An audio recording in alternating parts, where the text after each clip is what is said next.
కృష్ణ కృష్ణ కృష్ణ కృష్ణ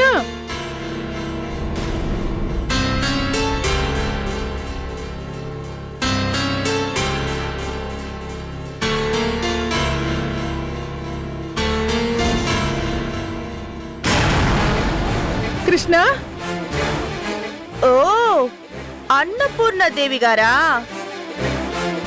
ఆ రోజు జ్ఞానోదయం అయిందని అంత జోరుగా వెళ్ళిపోయారు. మళ్ళీ ఎందుకొచ్చారో? నేనొచ్చింది నీకోసం కాదు, కృష్ణ కోసం.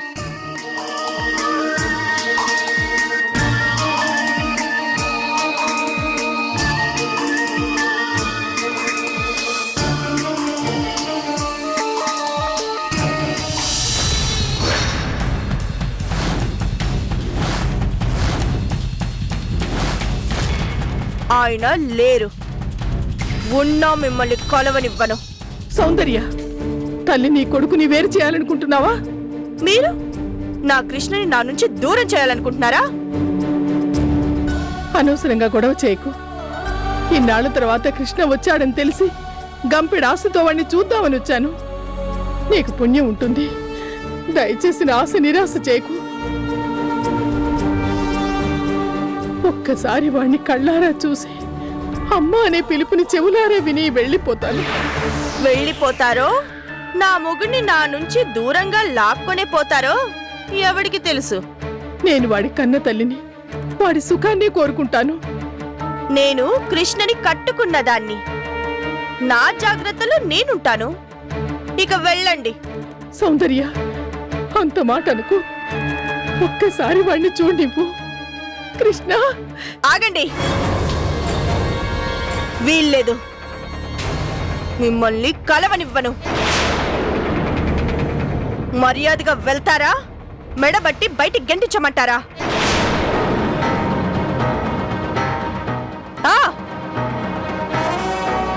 మళ్ళీ నా ఇంటి గడప తొక్కారో జాగ్రత్త.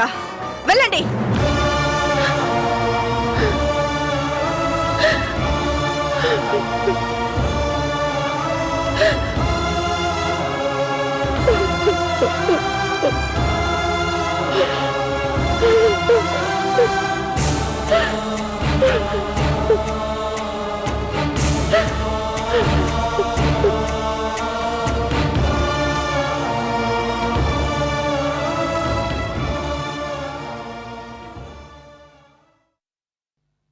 ఏమైంది సౌందర్య? ఎవరి మీద గట్టిగా అరుస్తున్నట్టున్నావు? అది ఎవరు ముష్టిదిలే. సరాసరి ఇంట్లోకే వస్తేను తిట్టి తరిమేశాను. ఓ, మంచి పని చేశావు. నేను బయటికి వెళ్ళాలి, కొంచెం కాఫీ పెట్టు. 1 మినిట్.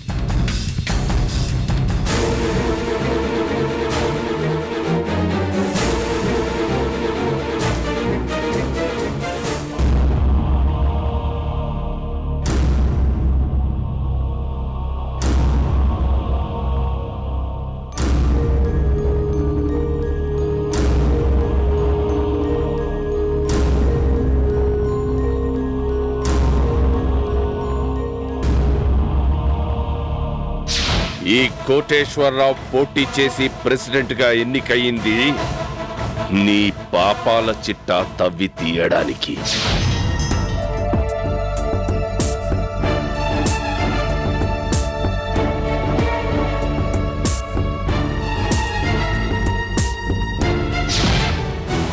బోర్డ్ మీటింగ్ లో నిన్ను దోషిగా నిలబెట్టి నీ తల దించుకునేలా చెయ్యడానికి.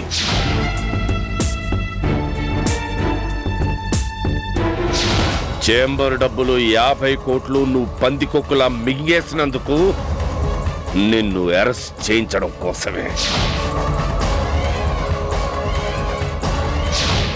నీ చేతులకి సంకెళ్ళు వేయించి నిన్ను జైలుకి పంపించడం కోసమే. జైల్లో నీ చేత చిప్పకూడు తినిపించడం కోసమే.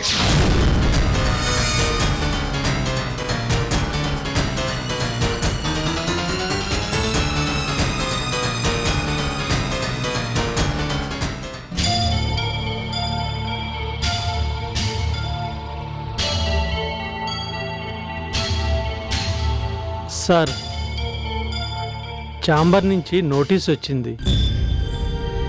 మన అవసరాల కోసం ఛాంబర్ నుంచి వాడుకున్న 50 కోట్లు ఒక వారం రోజుల్లో కట్టాలని అల్టిమేటం వచ్చింది సార్. అంటే సంతకం పెట్టింది కోటిగారే అని. అవకాశం చేతికొచ్చింది కదా అని కక్ష తీర్చుకుంటున్నాడన్నమాట. అన్నమాట కాదు సార్, ఉన్నమాటే. లేకపోతే ఎంత ధైర్యం? ఆ కోటి మీకే నోటీస్ పంపిస్తాడా? పదవి అధికారం ఎంత పనైనా చేయిస్తుంది. ఏంటి సార్ పదవే అధికారం? అవన్నీ ఎలా వచ్చాయి? అసలు ఇవాళ కోటి ఈ లెవెల్కి ఎలా ఎదిగాడు? ఒకప్పుడు మీరు చేరదీయబట్టే కదా, గుప్పడు మెతుకులు పెట్టి మీరు ఆదరించబట్టే కదా. ఇప్పుడు అదంతా మర్చిపోయి విశ్వాసమే లేకుండా మీకు అల్టిమేటం ఇస్తాడా? హ, ఏం చేస్తాం? మన టైం బ్యాడ్ అయినప్పుడు ఎవరిని నిందించి లాభం లేదు. మరి ఇప్పుడు ఎలా సార్? వారం రోజుల్లో 50 కోట్లంటే అసాధ్యమని నాకు తెలుసు. అందుకే ఏం చేయాలా అని ఆలోచిస్తున్నాను. సార్, మీరేమీ అనుకోనంటే ఒక్క మాట చెప్తాను. చెప్పు. అవసరం మంది కాబట్టి మీరొక్కసారి ఆ కోటి దగ్గరికి వెళ్ళి బతిమాలుకోవాలా? కోపం తెచ్చుకోకండి సార్. బతిమాలడం కాకపోతే రిక్వెస్ట్ చేయడం. వసుదేవుడంతటి వాడే గాడిద కాళ్ళు పట్టుకున్నాడు అంటారు. తప్పదు సార్. అవసరం మనది, అధికారం తనది. మీరు వెళ్ళి రిక్వెస్ట్ చేస్తే ఆయన గారి ఈగో సాటిస్ఫై అయితే 50 కోట్లు చెల్లించడానికి కొంత గడువు ఇవ్వడానికి ఒప్పుకోవచ్చేమో.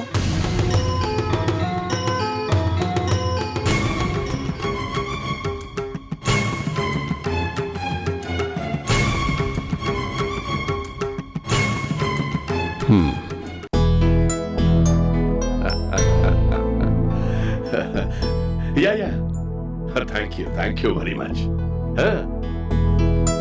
మెంబర్స్ అందరూ అనుకున్నట్టే మన చేంబర్ బిల్డింగ్, ఆడిటోరియం అన్ని త్వరలోనే స్టార్ట్ అవుతాయి.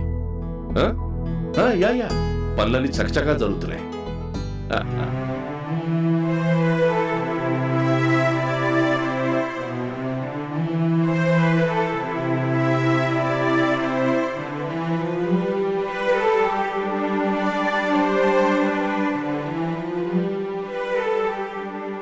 కోటేశ్వరరావు గారు ఉన్నారా? ఉన్నారు సార్. మీ పేరు? హర్షవర్ధన్. హర్షవర్ధన్. కూర్చోండి సార్, సార్ చెప్పొస్తా.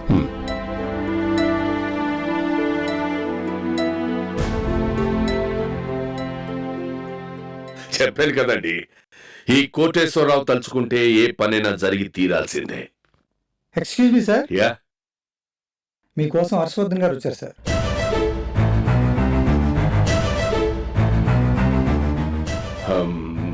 సార్ నేను మళ్ళీ మీకు ఫోన్ చేస్తాను. Thank you, bye. పంపించమంటారు sir?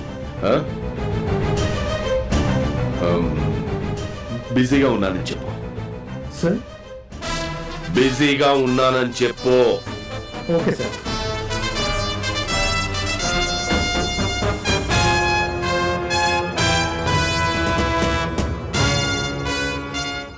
Excuse me sir, sir బిజీగా ఉన్నారు, మిమ్మల్ని వెయిట్ చేయమని.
Sir sir sir sir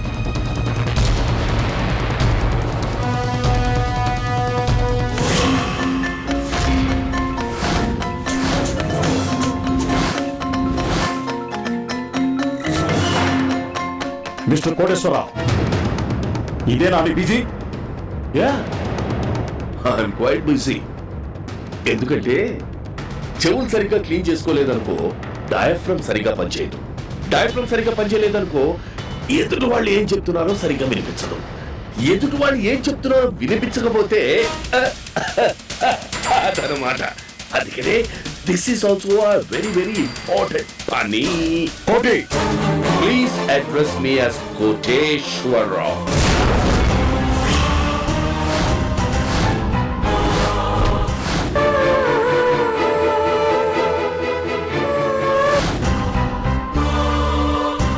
Koteswara గారు, చెప్పండి, ఎందుకు వచ్చారు?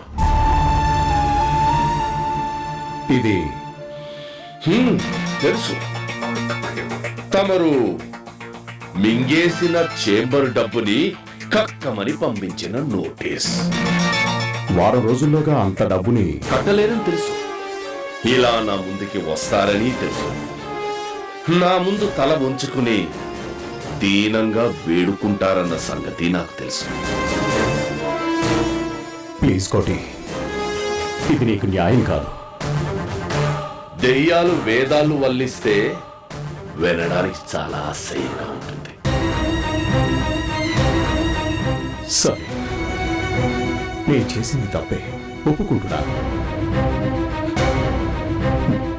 అందుకు అందుకు నాకింత పెద్ద శిక్ష విధించడం. మగాడి ఏడుస్తే చూడడానికి చాలా కంపరంగా ఉంటుంది. కోటి, నువ్వెందుకు ఇలా కక్ష సాధించాలనుకుంటున్నావు నాకు తెలుసు. నిజానికి నువ్వు అనుకుంటున్నట్టు సౌందర్య ఏ తప్పు చేయలేదు. అర్చన హత్యని సౌందర్య తను తోడబుట్టిందని హత్య చేసింది. ఎందుకో తెలుసా? ఆ రోజు నేను అపార్థానం చేసినందుకు. నీలాంటి దుర్మార్గుడి ఇంట్లో నా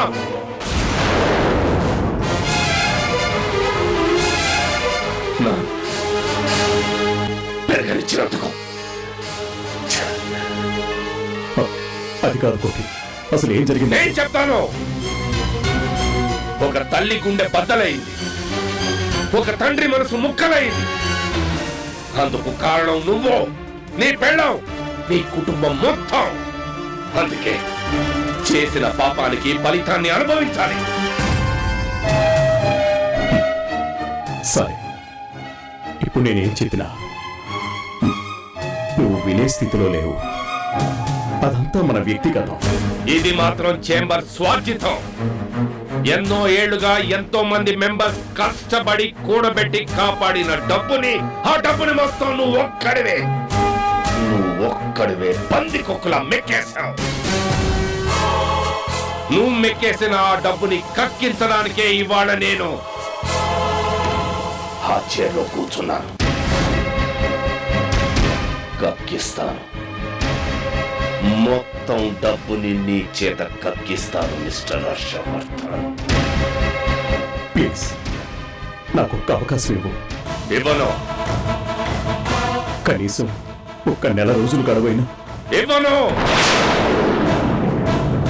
1 వీక్ అంటే జస్ట్ 1 వీక్ అంటే 7 రోజులు, 168 గంటలు. ఈ నోటీస్ నీ చేతికొచ్చి అప్పుడే 3 గంటలయ్యింది. ఇక నీకు మిగిలింది 165 గంటలు మాత్రమే.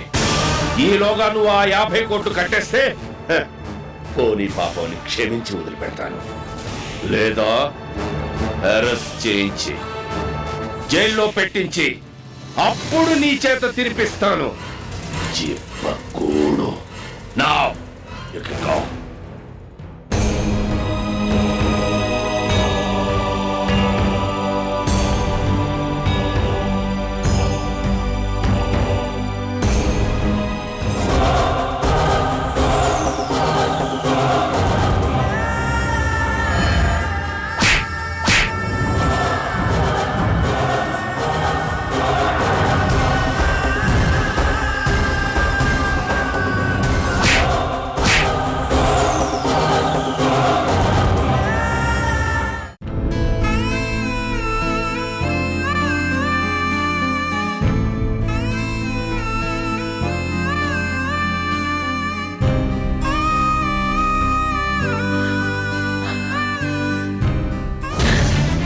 లేదు. మిమ్మల్ని కలవనివ్వను.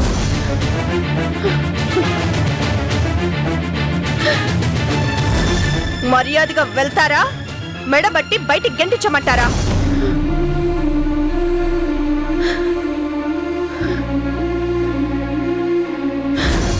మళ్ళీ నా ఇంటి గడప తొక్కారో జాగ్రత్త.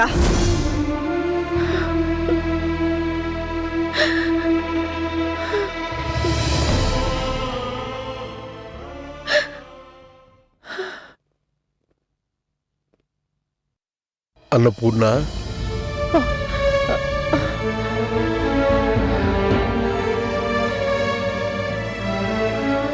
ఏమైంది? ఆ, ఎందుకు ఏడుస్తున్నావు? ఏం లేదండి, కంట్లో నలక పడితేను. నా దగ్గర దాచాలని ప్రయత్నించగలపూర్ణ. నువ్వు ఈవేళ చిన్నాన్ని కలుసుకోవడానికి వెళ్ళావు కదూ?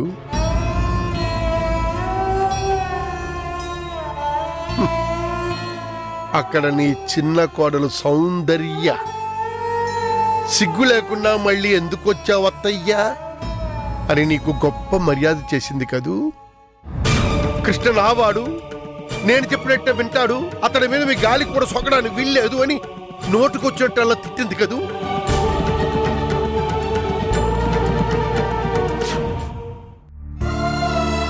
ఆ మాటల్ని తలుచుకుని ఇలా ఒంటరిగా కూర్చొని నీలో నువ్వే కుమిలిపోతున్నావు కదూ? ఏమండి, అది కోడలు కాదు, కొరివి దెయ్యం, బ్రహ్మరాక్షసి అని తెలుసు కూడా నువ్వెందుకు వెళ్ళావు? అందుకే నన్ను రమ్మన్నా నేను రానన్నాను, నిన్ను కూడా వెళ్ళొద్దన్నాను. వెళ్లకుండా ఎలా ఉండనండి? ఇన్నాళ్ళ తర్వాత కృష్ణ ఇంటికి వచ్చాడని తెలిసి కూడా. ఇంటికా? ఏ ఇంటికి అన్నపూర్ణ? నిజంగా చిన్నాడికి తన కన్న వాళ్లే గుర్తుంటే ఇంటికి రాగానే మనకు అనిపించకపోయేసరికి ఏమైపోయారని తన పెళ్ళాన్ని అడుగుండేవాడు. నిజంగా వాడి కన్న వాళ్లే గుర్తుంటే మనం ఏమైపోయాం, ఎక్కడ వెళ్ళిపోయాం అని చెప్పి ఆరాటంతో మన కోసం పిచ్చి వాళ్ళ వెతుకుండేవాడు. నిజంగా వాడి కన్న వాళ్లే గుర్తుంటే ఈ పాటికి కనబట్లేదని పెద్ద పెద్ద అక్షరాలతో మన ఫోటోలతో సహా పేపర్లో ప్రకటన వేయించుండేవాడు. అమ్మా నాన్న మీరు ఎక్కడున్నా సరే తక్షణం మన ఇంటికి రండి అని ప్రకటనల ద్వారా బతిమాలుకునేవాడు. కానీ లేదే, ప్రకటన లేదు, పలకరింపు లేదు. మనం లేని ఆ ఇంట్లో ఇప్పుడు వాడు పెళ్ళంతో ఉంటున్నాడంటేనే అర్థమవుతోంది. ఇప్పుడు వాడితో మనకు పని లేదని, వాడి మనసులో మనకి స్థానం లేదని. ఏమండి, ఎందుకండి అలా ఆవేశపడతారు? ఇది ఆవేశం కాదన్నపూర్ణ, పుత్రోత్సాహం. ఒక కొడుకు జైల్లో, మరో కొడుకు పెళ్ళాం గుప్పెట్లో. బాగుంది, చాలా బాగుంది. ఈ వయసులో ఇంతకంటే మనకు కావాల్సింది ఇంకేముంది అన్నపూర్ణ? కృష్ణ మారిపోయాడంటే ఇప్పటికీ నేను నమ్మలేకపోతున్నాను. వెర్రి తల్లివి కదా, నీకు అలాగే ఉంటుంది. కాదండి, చిన్నాడి మనసు నాకు తెలుసు. వాడు మారిపోయాడంటే అందుకు కారణం ఆ కురివి దెయ్యమే. చిలువలు పలువలు కల్పించి వాడి మనసుని విరిచేసి ఉంటుంది. ఎలాగైనా నా మొగుడిని గుప్పిట్లో పెట్టుకోవాలని చెప్పి కక్ష కట్టి వాడిని మనకు కాకుండా చేయడానికి ప్రయత్నిస్తుందండి. ఏమండి, ఒక్కసారి మనం కృష్ణను కలిసి, ఇంట్లో కాదు మరెక్కడన్నా కలిసి జరిగిందంతా చెప్తే వాడు తప్పకుండా అర్థం చేసుకుంటాడండి. కన్నవాళ్ళు తమ కడుపు చింపుకుని గోడు వెళ్ళబోసుకుంటేనే గాని అర్థం చేసుకోలేనంత గొప్ప పుత్రరత్నాలు ఈ కాలం కుర్రాళ్ళు. అలాగే నీ మాట ఎందుకు కాదనాలి? అలాగే కానిద్దాం, ఆ ముచ్చట కూడా కానిచ్చేద్దాం. కానీ ఎలా?